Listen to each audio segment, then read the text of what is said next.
And good morning, everyone. I'm Susan Hoffman, the director of the Osher Lifelong Learning Institute here at UC Berkeley. And I'm really delighted to introduce an old-time friend, Leonard Pitt, who will be with us for the next hour. And yay. Let me say a little bit about Leonard, since I do know, I've known him for a long time, and it's a very wonderful life that he's led, both as an artist and as an activist and as somebody who is always thinking about how to bring our attention, either sensual or perceptive, to our environment and other things. So Leonard has been in the arts since 1970, when he went to Paris to study with Etienne. 1963. 1963. Oh my, thank you for that correction. That's many years. And then you returned to Berkeley in 1970. Correct. And so, and we know you as a cultural man about town in that North Berkeley area. But you have been performing at international festivals, national festivals. Your background is not only in movement, but also in mask work. I remember some of the amazing work that I saw you performing in the late 1970s. Some as a solo performer, some with George Coates.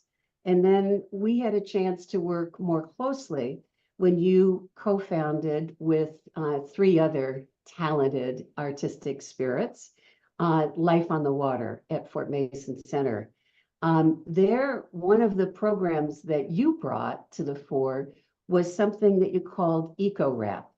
And that was an environmental educational program where you had artists like A.K. Black, who were using rap as a way to tell stories about the environment, all as a sort of education around how to be more sensitive and more interested in the social issues surrounding sustainability. And then you returned to Paris and you began your literary career, which has spanned 3 books so far on Paris. And that has included Walks Through the Lost Paris of 2002, Paris, A Journey Through Time, and then Paris Postcards, The Golden Age. So having been someone that had the pleasure of joining you in Paris, I know firsthand how celebrated you are in Paris among all those who love the city. The urbanists love you, the artists love you. And I know recently you took your grandson back to Paris with you, and so have just returned. So it's with all of that background that you come now to talk about an Irish healer, Valentine Greatrakes, who you began to explore, I think it's been 30 years ago, maybe longer. And so it's today where we want to hear all about your journey and exploration. And so for right now, I hand it over to you with just letting people know we will caption today's talk. It will be shared once it has been captioned. I know many people in our Zoom right now are storytellers themselves. I know this will be an inspiration. And Leonard, as always, to you. Thank you so much, Susan. Wonderful. Welcome, everybody. First, to introduce myself as an interesting background note, I never went to college. I did very poorly in school, barely got out of high school, but I have a tremendous sense of curiosity. And I've always been interested in the 17th century and the formation of what is called the modern mind, modern science. And I've got a friend here in Berkeley, Ian Bohl, who's one of the great historians of science. And he's taught at Harvard and Stanford, and he's Irish, of course. And we used to meet once a week in a cafe here in Berkeley because I had nobody to talk to. I was interested in the subject. So we met, and he gave me an article to read once on 17th century medicine. And there was a footnote, and it's the footnote that changed my life. Whoever thought of such a thing? And the footnote read, Valentine Greatrakes, a 17th century Irish healer. And I went, healer, didn't say quack, didn't say charlatan, just healer, didn't even have healer in quotes. So I just started poking around, and a friend of mine who knows libraries and everything, and I told him about this the next day. What a curious footnote. He said, well, maybe he wrote a book. A book? Yeah, well, if he did, it'll be in the BLC. You all know what the BLC is. I didn't. The British Library Catalog. Do I have to go there? No, it's in the catalog's in Doe Library on campus here in Berkeley, University of California. Oh, no, I don't go to big libraries, too intimidating. Well, I'm going there tomorrow. Come on, you go in there. There's 200 volumes of the BLC. I go over to the G's, pick out, there's Greatrakes, 5 listings. To make a long story short, there was an original book he wrote in 1666 to defend himself against an attack. And that was in Los Angeles. I couldn't go down there to see it. I was getting possessed by this. The motto of my life is find your inner maniac.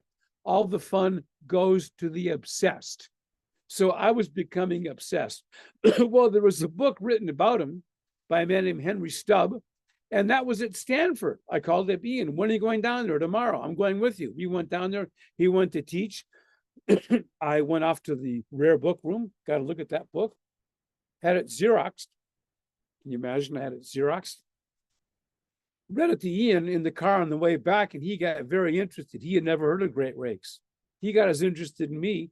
8 months later, we're in Ireland. I've been dealing with this throat thing and this allergy, excuse me. We went to Ireland every year. And as you will see, here is Greatrakes. This is from his own book. And you see, this is on the right, you can see these people, the young man coming back from being healed by Greatrakes. He's carrying his crutches now.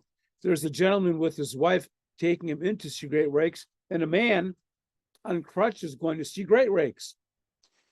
This is, it reads, the true and lively portraiture of Valentine Greatrakes, Esquire, of a fan, that is the name of his estate, in the county of Waterford, in the kingdom of Ireland, famous for curing several diseases and distempers by the stroke of his hand only. And this is done by William Faithorne, this engraving. Faithorne was enormously famous, and he did the frontispiece for Thomas Hobbes' famous book, The Leviathan. Where did all this happen? Here's Ireland. Here's Dublin. We're going down here. Here's Cork. And over here's Youghal, the Bay of Youghal. And this red line is the Blackwater River. And here's the Blackwater River. Here's Cappoquin up here. Here's Lismore. But down here is a fan, and that's Greatrakes' estate with the land church, which we'll see. There we are. So I've been all over this extent. There's the house. I took this picture. Notice there's no roof on the back house here. In Ireland, if you have no roof on your house, you don't pay property taxes. Great savings, but the house is ruined. The front section, this is 17th century. This is 19th century. There's Ian, who I went to Ireland with all those years, and Mr. O'Donnell, who owned the place, never did a thing to it. You see this tree grew up spontaneously at the front door. There's the inside. We got in, walked around. It's a ruin, and I don't even think the place is there today. You can see on the left, the fireplace was torn out by scavengers. They left the piano. There's the graveyard across the road. And there I am at the gravesite of Greatrakes' grandson, taking notes. Now, how did he come to heal? Well, now I'm going to stop the share. We'll come back to this. And in 1662, imagine this. Greatrakes is a wealthy landed gentleman. He has this huge piece of property, and he has apple orchards. That's the big thing in Ireland. You grow apple for cider, and he made some of the best cider around. His wife, Ruth, she was the local healer. She knew the herbs. She knew how to care for people. And when people got ill, they came to see Ruth. Well, one day, Greatrakes is on his land in 1662, walking around, and all of a sudden something strikes him. And he hears a voice. He actually heard the voice of God. He didn't say that for quite some time, because in those days you couldn't say you heard God, because that had to happen through the Pope and the church and everything. Personal contact with God was unlawful. But as he said, about 4 years since, he's writing this in 1666, I had an impulse or a strange persuasion which did suggest to me that there was bestowed on me the gift of curing the king's evil. Now, the king's evil was a form of tuberculosis that affected the upper part of the body, with swelling, sores, and people often lived their whole life, but they were ill with it. He thought this was so extraordinary what he experienced. He said he thought fit to conceal it for some time. But at length I communicated this to my wife and told her that I did verily believe that God had given me the blessing of curing the king's evil. What do you think her reaction would be? What would any woman, what would a reaction? Her husband said, I think I can heal. She laughed at him. We know that. Ruth laughed and she said, you've conceived a rich fancy. You were having a very strange imagination. In other words, you're crazy. A few days later, a neighbor came to the house with his son who had the evil, and he was seeking Ruth's help. Valentine stepped in and said, let's see whether the impulse was a fancy of my own conception or the dictates of God's will upon my heart. He cured the boy. A few days later, yes, he was well. Well, he started curing people only in the area of the king's evil. Now, you have to understand, it's called the king's evil. In those days, it was believed that the king, and we're talking about Charles I, the king's power was given to them by God. And the way they proved this is that people who were ill with the king's evil, once a year, they would pass before the king, who would put his hands on their head, and they were ostensibly spontaneously cured. This was to show their power. So here's Greatrakes doing the same thing. Well, he got in trouble with the church in Lismore, to the little bit to the west. And the church came to him and said, they've received word that he had effected cures in an extraordinary manner. They asked if this was true.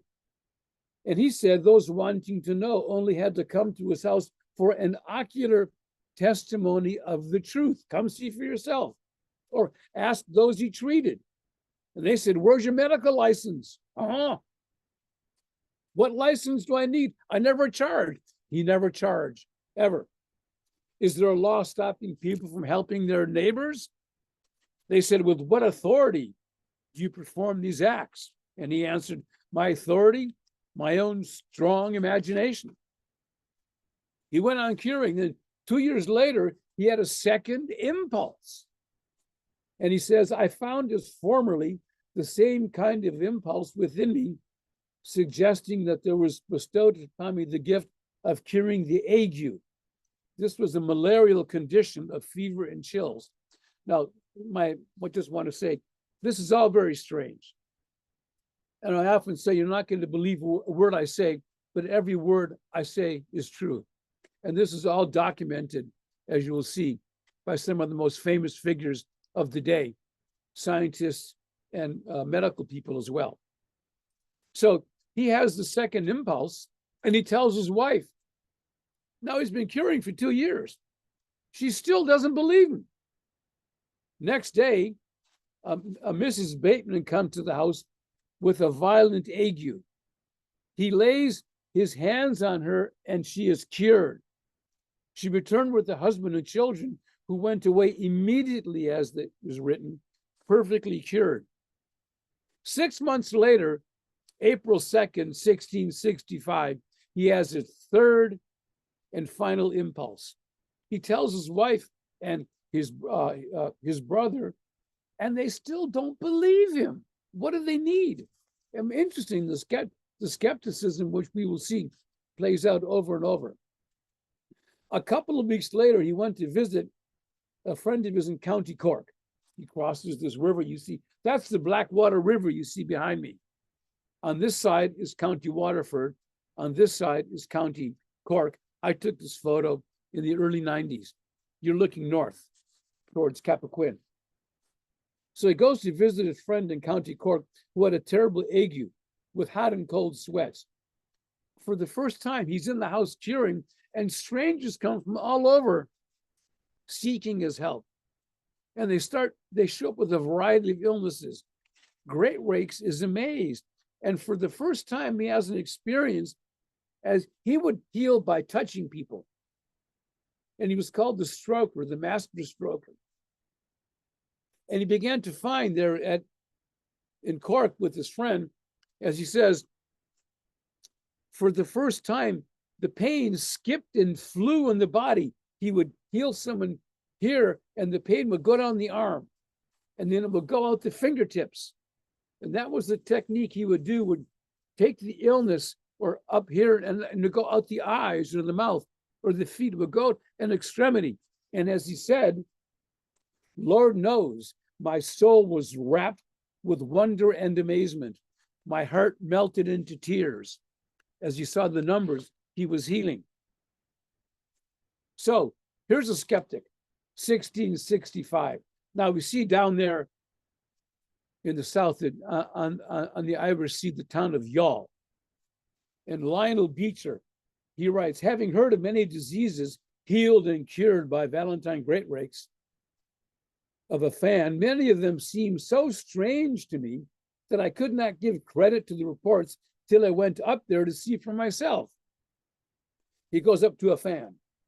I stood close by him and saw him touch many of the king's evil, and many of whom he had cured came to acknowledge it.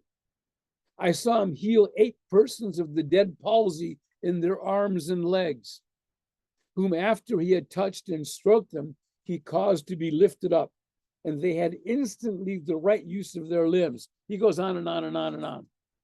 Upon the whole, he writes, the thing is wonderful, stupendous, and astonishing, and makes us as men in a dream.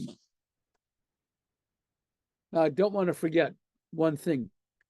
At the end of this, I'm going to come into contemporary healing because that's where this took me. And I met a most extraordinary man. And if you think this is strange, bewildering, and hardly credible, when I tell you the story of a man who I knew and saw cure, that'll be over at the top. Anyway, so the plague hits London in 1665. Boatloads of people are coming to England because they hear of Greatrakes. His house, his land in the fan got so full, he moved down to Youghal to be on the port. And he cured large numbers of people. He never got sick, but he cured large numbers of people. And then there's so many people with the plague and other illnesses in Youghal, the magistrates more or less shoot him out and said, go back. He went back home. And here is one report from the Dublin newspaper in 1665, a skeptic. My curiosity would not permit me to refrain from beholding Mr. Greatrakes, curing of all diseases in this town. The multitudes that follow are only for those to believe to see it. 2 or 3 ships out of England with all diseases are most returned well home. He is forced to leave his own house and lives at Youghal through necessity that throng after him. A fan in the towns around become so crowded that Greatrakes is forced to go down to Youghal. Of course, then he goes back. Okay. Now, if we can go back to screen share, I'm going to hit screen share, correct? I'll try. Yes. And here we are. Okay. So we just told you. So here's a This is an image of the king's evil. There's the king with the gentleman kneeling down, and someone's gonna, the king's touching him on the head, and there's a priest here reading something that's supposed to facilitate the healing. Oops, sorry. In my research, just to show you how difficult this was, that's 17th century handwriting. And I had to pore over this stuff and make sense of it. It's interesting. Can you read the first 3 words? This bad weather, and it follows, and long nights would indeed keep me close to my studies, were I happy in eyes. To show you part of the fascination of unearthing this history. Oh, to show you his supporters, Andrew Marvell, the poet, you might know. Henry Moore, who was Isaac Newton's teacher and the first to translate Descartes into English. No slouch there. Thomas Sydenham, the father of modern clinical medicine and the most respected physician of the era. So in January 1666, he's called to England to treat Lady Anne Conway. January 16, Burr. This is Lady Conway. She was one of the great intellects of the time, but she had to keep her light under the bushel because she was a woman. This is a book written by Marjorie Nicholson on the Conway letters.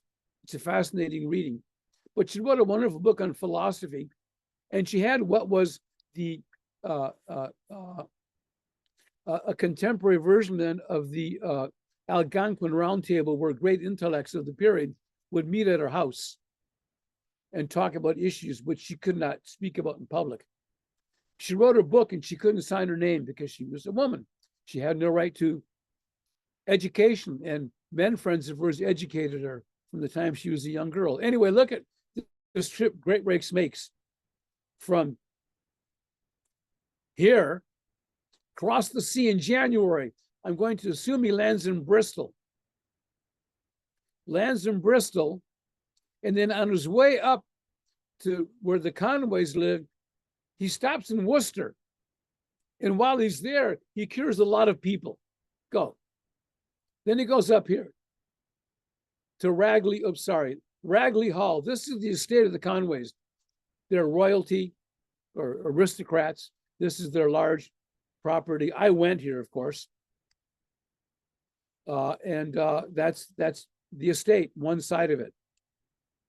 Edward Conway, he vouched for, now, why he was brought there because Anne Conway, with her wonderful intellect, she suffered from terrible migraines from the time she was a little girl.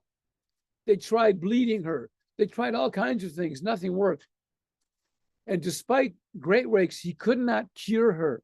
Hundreds of others on the land came to see Greatrakes, and as you can see, Conway writes, Mr. Greatrakes hath been here a fortnight, and my wife is no better. Very few others have failed under his hands. Of many hundreds he hath touched in these parts. I must confess that before his arrival, I did not believe the 10th part of those things which I have been an eyewitness of, and several others who have come out of curiosity to acknowledge his operations. Now, one of the people who would gather there as a friend of Anne Conway was Henry Stubb. And he was so taken by this, he wrote a book called The Miraculous Conformist, or an account of several marvelous cures performed by the stroking of the hands of Valentine Greatrakes. And he wrote this. You know why he wrote this? He wanted to bug someone. First look at this. Yeah. In those days, you'd often put a Latin quotation on your title page to sum up your argument. And there it is. Because the obscure cannot be understood does not mean the obvious should be denied. Very, very good. But look at this. He wrote the book as a physical discourse, a public letter to Robert Boyle, one of the great figures of the age. You all know Boyle, high school chemistry, Boyle's law of gases. That was him. One of the great. But Boyle, he was at his house in Stallbridge, outside of London. He didn't know. He had heard of Greatrakes, but a man comes running to his house with a copy of the book and says, what? So with Boyle's name on the title page, he's implicated. It's assumed he knows Greatrakes, but he didn't. He becomes apoplectic. He's got to go to London. He's got to get to know Greatrakes, and he does. And here's a testimonial: April '66. Greatrakes is in London, and it reads: Anne Kelly of Sallingate in the parish of Old Windsor, 21 years old, hath had the dead palsy 14 years on the right side, not able to go, nor to lift her hand to her head. She was first touched by Mr. Greatrakes the beginning of April '66, who found ease the first day she was touched, and on, signed Robert Boyle, and then 2 doctors below. Here's another one. I don't want to go on with too many of these, but there are tons of them. Elizabeth of Petty, France, having been troubled 2 years with a violent pain from her head down to her back.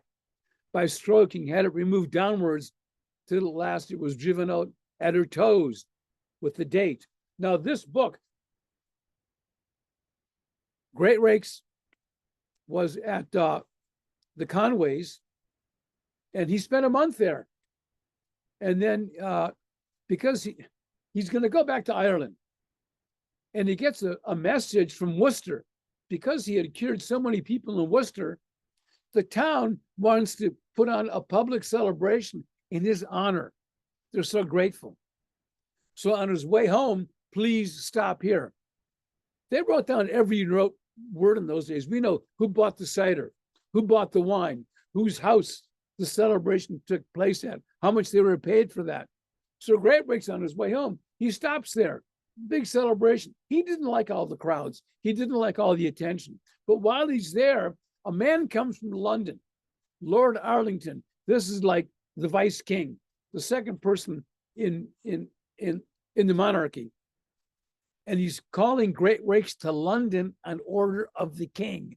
The king wants him to be examined by his royal physicians because he had heard so much about him, and he's curing the king's evil.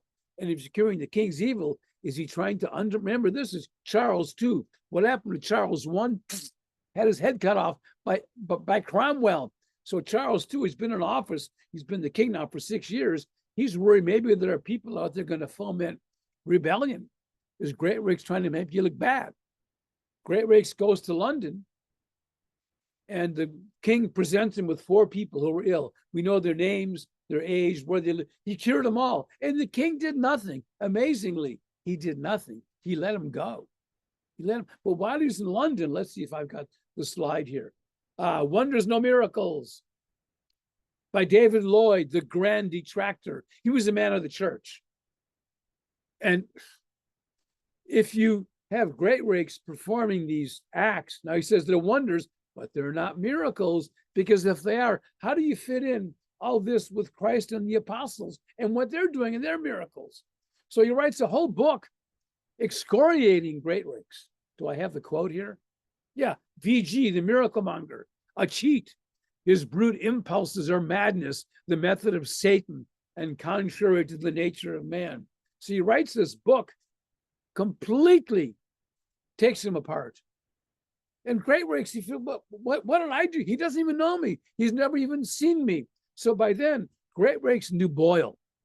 He knew Robert Boyle. You understand, me, the uneducated, I didn't know, but there are people who spend their entire academic careers today studying Boyle, writing about Boyle. And there are libraries. If you go in to see in the big libraries, the names on the top, Galileo and Kepler, well, Boyle's up there.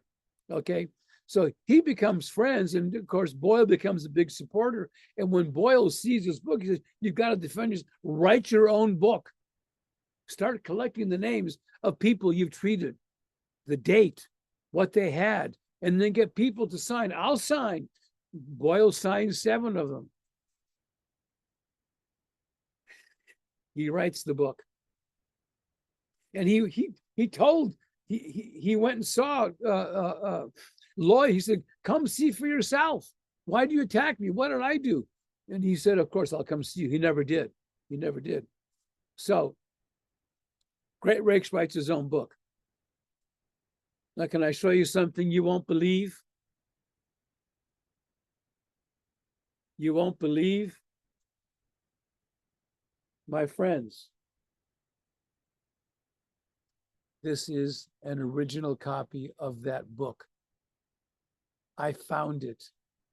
I looked all over Great Britain. I was going there twice a year. Well, I went there once. 1 year I went twice, but I was there a lot, driving all over. I let Ian do the driving because I don't like driving on the wrong side of the road. I went into every antiquarian bookstore because I saw an original copy of this book at the National Library of Medicine in Bethesda, Maryland. I'm crazy. I went there to see it. And I saw this engraving.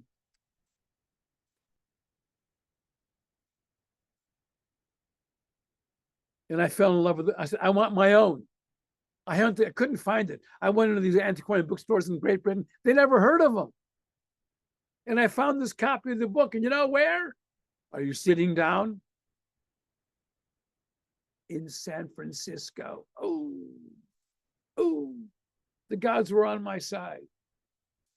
This is his book. But you know what?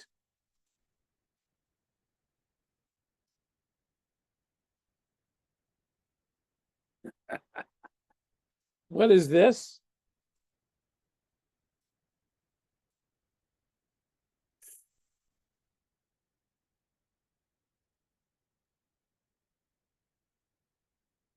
Stubbs' book. Stubbs' book. And here's that terrible text by David Lloyd. My very own. Wonders, no miracles. Oops. Wonders, no miracles. I found all three of them. These two came out of Palo Alto, strangely enough. Anyway, so here's Greatrakes' a brief account of Mr. Valentine Greatrakes. And you see he wrote it to Boyle as his friend. As his friend. And again, here's a good testimonial from his book. Signed by Boyle. Ann Kelly of Shallen Gate in the parish of Old Windsor, 21 years old, hath the dead palsy 14 years, on the right side, not able to go, nor to lift her hand to her head. But she was first touched by Mr. Greatrakes the beginning of April 66, who found ease the first day she was touched, and so got strength more and more every day, and on and on and on. Oh, we'll come to him in a second. So we see how amazing it is. Now, people tried to figure out what's going on here. What is he doing? I mean, they tried to find some. Well, they thought, if you're ill, you can exude your illness and get others ill also. Is it possible that Greatrakes has such health that he can exude his health and pass it on to others? He did some experiments, and he found that he could take his glove and pass it over someone's body and they would get better. But then he tried it with his shirt and that didn't work. He was curious, and he knew that as this ability came to him out of the blue, it could leave him just as quickly. So he was always, oh, I don't know. You know, anything can happen. So you get the picture. Now, I'll tell you, in our travels in Ireland, Ian and I, on one of our trips, we were, I forget where, I think it was Kilkenny, stayed overnight in a B&B. And the next morning we're having breakfast and the owner says, so what brings you boys to Ireland? We told him about Greatrakes. Oh, that stuff's been going on here for years. He said, the man down the road, he has a prize-winning racehorse, one of the best in Ireland, but he got sick. Couldn't do anything. We took him to the best vets. Couldn't do, they got vets from Kentucky, your country, to come here and try, and couldn't do a thing. But a woman down the road, she came along with a jar of pomade, took it, put it on the horse's forehead, got better. That healing's been going on here for years. So I say, got to keep your mind open. I know people, I've met people who say they don't want to hear about this. It's not my yoga, I've been told. Well, here it is, but it's going to get stranger because this got me into all kinds of things. And then here, now here in Oakland, every year at Scottish Rite Temple, there's a large Christmas celebration called Christmas Revels. It's a big theatrical production, music, acting, usually Renaissance style. And a friend of mine, Lisby, was director of that show for many years. And her daughter played the Celtic harp, coincidentally, in the musical group. And she had this Celtic harp carved for her size, out of a single piece of birchwood maple. And one night she left the harp in the church overnight. Got stolen. Oh my God. The police said stuff like this, it's gone. Forget about it. It was like a death in the family. Well, to make a long story short, the mother was told about this man, a dowser. We know what dowsing is. You take sticks and walk across land and you find water. Or you can dowse with a pendulum over maps. Someone told her to call Harold McCoy in Fayetteville, Arkansas. A good dowser can find lost objects from a distance. She called up Harold. He said, you know, I can feel that harp is still around. Send me a map of your area. She sent him a map of the Bay Area. He found the harp. I won't go into more detail, but I knew the mother, I knew the daughter. I saw her before she had the harp, and I saw her when she had the harp. And I met Harold because he came out here. And I met his wife, but it gets stranger. Harold's a healer. And he came out here. Now, he didn't always succeed, just like Greatrakes. And Ian and I met him when he came out here. And we were looking for a diary that Greatrakes kept, and we could trace it all the way down through history, through his family, to the 1800s, and it got lost. And we asked Harold about it. And he dowsed a map of Great Britain. He said it's in Bathurst, outside of Edinburgh in Scotland. We went there. We went there. He said, go to Bathurst, go on this street, take a right turn down there, third house on the right. We went there. Can you imagine? It's December. We knock on the door. It's cold. Woman invites us in for a cup of tea. We tried to make this sound like it wasn't too crazy, you know. But he told us it was in the attic in an old box. And well, of course, she had just moved there, she said, and there was nothing in the attic. It was all new construction. And the whole, it was like from the 60s. But we could see off in the distance the big farmhouse of which this land had once belonged to.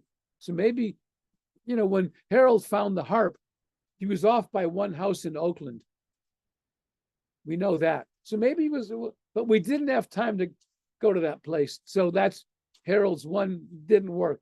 But something that did work, he was a healer. And you're going to get this, he could heal from a distance. So one day I'm sitting at the cafe and I meet my friend who turns out was bipolar. I know a lot about that nowadays, but I didn't know a thing about it then. But she was on medication, increasing medication.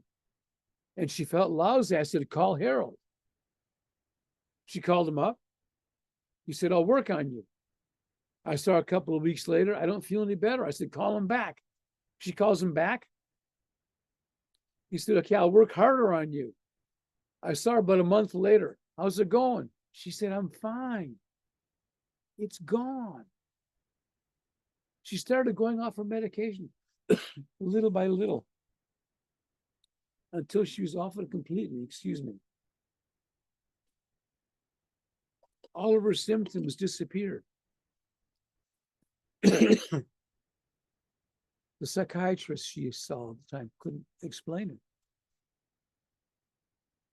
So when he was here in the Bay Area, he gave a talk at Lisby's house and somewhere else. And a very wealthy woman in the area was so impressed. him talking about his healing and whatnot. She gave him a large amount of money to begin the Ozark Research Institute. And there's a book he wrote, Power of Focused Mind Healing. He has since passed away, unfortunately. But I will tell you, I gave numerous times these presentations, and at one of them here in my house, a woman said to me afterwards, Leonard, there's a Russian healer in town, Vladimir, and he's staying at my house, and we're going to have some people over on Saturday. Why don't you come? It gets stranger and stranger. I go over there, and he has everybody sitting in a circle, and he goes up to everybody and does this and tells everybody something about their physical condition. But then he goes up to one woman, my friend Thea, who lives just a block away from here. And he says, I want to see you in the next room alone. He says, stand over there. And he goes like this. And he goes up and he says, you've got breast cancer. And it's right here. And he pointed to a specific spot on her left breast. She goes to the doctor, and he was right. She had it taken care of, and to this day, 20 years later, she lives well. How do you explain this? Because the obscure cannot be understood does not mean that the obvious should be denied. There we are. Be open. Be open. And that is just about it. What more can I tell you? It's now 11:10. Oh, one thing I got to tell you. I'm going to go back. I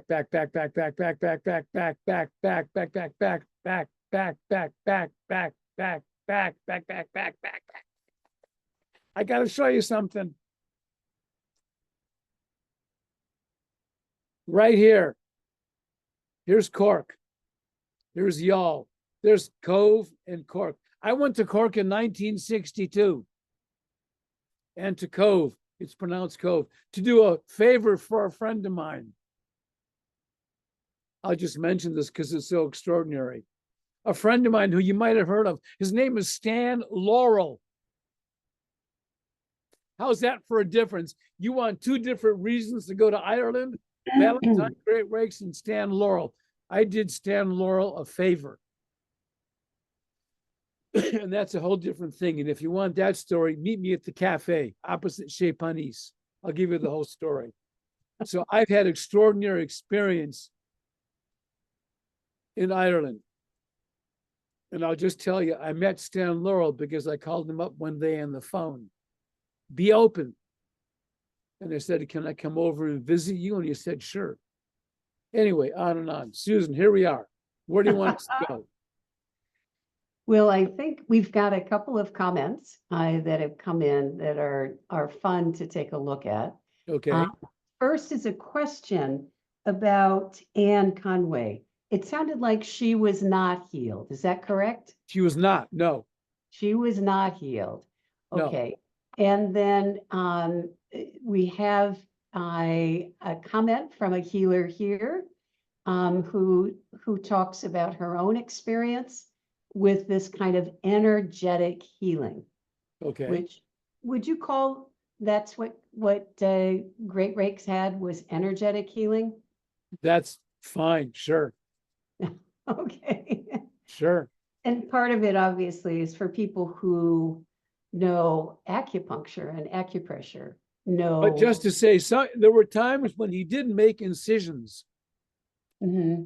And he would take out what he called the corrupted matter and then close it up. And how they didn't get infections is a mystery. But energetic healing, sure.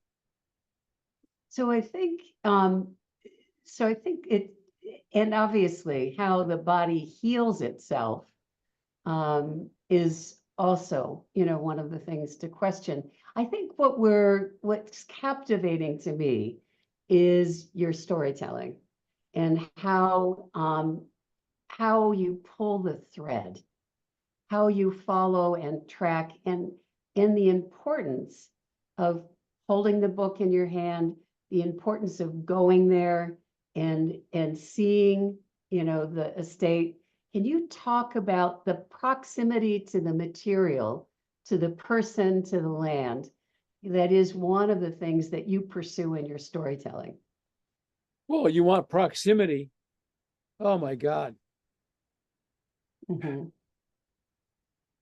On that day when I saw the book of Henry Stubb at the library at Stanford and made the Xerox copy and read it to Ian in the car, and he got extremely interested. And we came back to Berkeley and went to my cafe on Shattuck Avenue and sat there because we were just bubbling with excitement. And I said, Ian, we can't let this get away from us. We have to write a book. Turns out, oh yeah, wait a minute, hold it. I got it. Hold it. We're holding the space, yes. Your book. That's my book. There it is. Now, you know what's interesting? His book and my book are almost the same size. But here's what's strange, talking about proximity. Ian and I are talking. I said, we got to write a book. Turns out I wrote it by myself. But at that moment, Ian and I shook hands. And I swear, and I didn't tell anybody about this for a long time. Like there are a couple of things I didn't, but I put it in the book. At the moment I shook Ian's hand, I felt my arm fly over my shoulder, reach out way, way off in the distance, and touch Greatrakes' hand. Because the obvious can blah, blah. Yeah. Because the obscure cannot. And I swear. So talking about proximity. So going to Ireland, it felt very close to home. Yeah. Felt very close to home. And these things inhabit me. There is some comments to take a look at, and there is Sure. also a question from Larry. How old were you in the photo you shared of yourself in Ireland? You looked Oh, that was probably 30 years ago. So I'm 29 now. No, I'm 82. I was in my 50s. So 50 years ago. No, that's like 30 years ago. 90. Is that 90? 35 years ago. Okay. Yeah. Little thinner. Great. Yeah. Yeah. Well, I think it's exceptional to be able to, decide.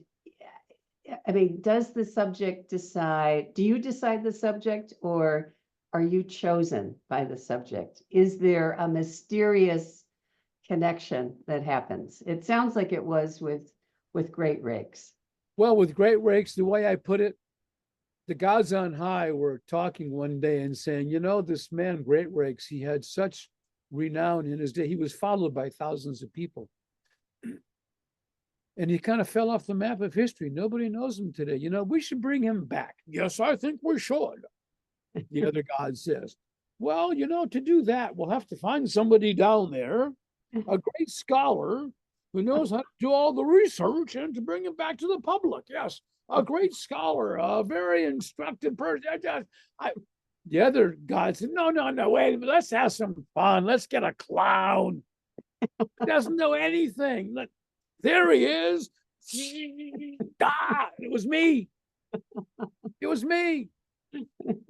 I mean, I begged my high school teacher to give me a D in chemistry so I could graduate high school.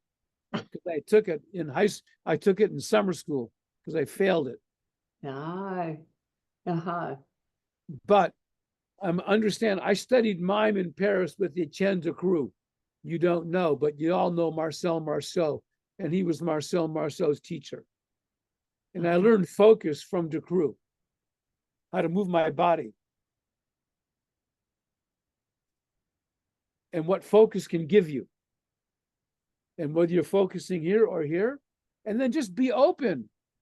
I have that gift, I will say. It's a gift to be open because not everybody is. I've told this story to some people, they just say, no, stop, hold it. I don't want to hear it. Okay. What do you hope that people take away from the story? Life is big. Ah, Life is big, and things are connected much more than we think. mm, And I'm a nut about connections and seeing connections where many people do not see them. mm, You know, I taught body movement, and I had people in classes for 30, 40 years teaching them how to move their body and get the body connected. And because we all have a body doesn't mean we experience it in the same way. yeah. Because we're all standing on the ground doesn't mean that we all experience the ground in the same way. And great proof of that, we had Earth Day on Monday, because that generation in the 60s all of a sudden had a different feeling of being in relation to the earth that previous generations didn't have. And why?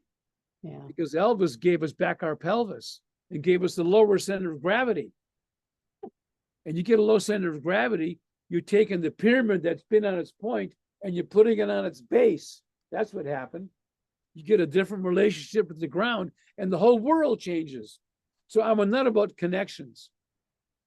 That's why Elvis is so important, as is Louis XIV. Both of them are kings. But Elvis took us down to the ground. Louis XIV took us off. He wore high-heeled shoes. The Well, physical also, was yeah, disdainful. but tell us more about, because I think you also studied the origins of ballet. I That's did. Yeah, tell us a Oh, little yeah. more about that. Well, Louis XIV was the court dancer when they used to dance on like these big rooms in the castles, and all the movement was horizontal. And then the Italians introduced the proscenium stage, and the movement visually became not looking down like on a basketball court in horizontal, but it became vertical. And Louis took that proscenium stage to Paris and built one. And now you're looking at the dancers here. So you got a choice. If you're going to stylize the body movement, you can go up or down. Interesting. The Japanese had the same proscenium stage. They chose to go down and accentuated the body's relationship to the earth and enhanced that. They even had drums under the stage. So when you walked, you would bring the presence of the earth into the performance more. Louis wanted to eliminate the earth. And he created the first school of ballet, where the dancers now were professionals. They weren't courtiers, they were professionals studying full-time. And the whole thing was accent was up, up. And the earth was disdainful. Louis never pushed anything, pulled anything. He never buttoned his own shirt. And the physical world, so everything, the greatest moment of exaltation for the dancer is in the air. And I hate to say it, but the ballet is really a wonderful representation of a social malady, which is our separation from the earth. So we see two kings, Louis and Elvis. One takes us off because Louis gave us this for decades and decades, the upright body and that collar and tight body, small base. And then Elvis comes along, boom. That's great. Well, here's another interesting kind of creative process question coming in from Christine, who says, how can you be open at the same time be focused? So you've got this kind of action. How do you play with that? How do you know when to focus and when to be open? Well, being open just gets you in the door. Takes you into a realm you wouldn't have recognized before. And then once you get in there, you find a detail. And this is really interesting. Like I'm writing a book now on the island that Notre Dame sits on called Ile de la Cité. Ah, yes. And the problem is when you're studying history, one thing leads to another. So that island is the heart of Paris, the beginning of Paris. And it began 2,000 years ago when it was so-called begun by Julius Caesar. He was the Donald Trump of his day. Or the Adolf Hitler of his day, because he killed 1 million people to overtake what we now call France. Then it was these Celtic tribes. And he wanted to establish power. And he had this vision of himself as being emperor. So, studying the origin of Paris, you get into the history of Julius Caesar, and it just gets too interesting. So you have to contain yourself. But it does sound like, yeah, go ahead. Sorry. Well, you just, you're open and you're focused, and that's the fun of it. That's why I sit at the cafe. I'm at the cafe all day. I work there because it's a combination of da da da da da da da da da da. It's a swing back and forth. That's the fun of it. That's great. Well, Leonard, truly wonderful, obviously, to hear you talk about this particular passion.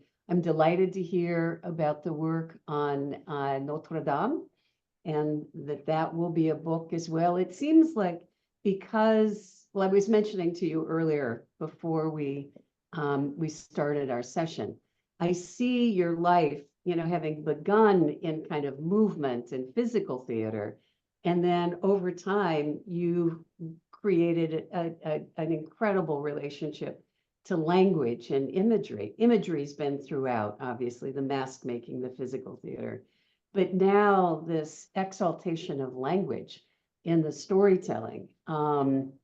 And so I can't wait for more. I will wait for more, but we'll be really happy when it does arrive.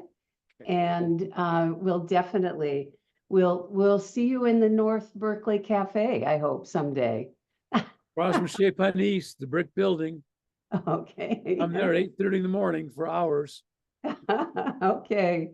All right. Well, thank you for joining us today. And I thank all of you for coming and being open and focused and following the creative.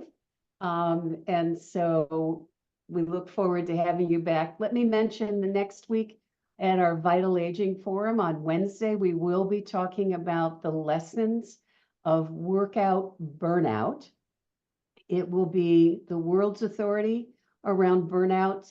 Dr. Christina Maslach will be with us for an hour to talk about what lessons she's learned around how to bring her very extensive research around burnout, bringing that forward into sort of our own contemporary life around family, retirement, other things, the balance of work and family. So please tune in then. You'll get it in your Ollie notes on Sunday. Make sure you register for it and know that the classes, the last 4 weeks of our term have 3 classes starting up, one with Darren Zook, another with Michael Fox, who returns with Bay Area filmmakers. Very exciting on Wednesday afternoons. Darren is Wednesday morning. And then we also have Pierluigi Serrano, who will be teaching his course from 9:30 to 11 on Wednesday morning. So check it out, and we'll see you either then or at the beginning of the summer term. Again, Leonard, thank you. It's wonderful to see you, be in the same space together. Shake your hand. Right. Okay. And over and out.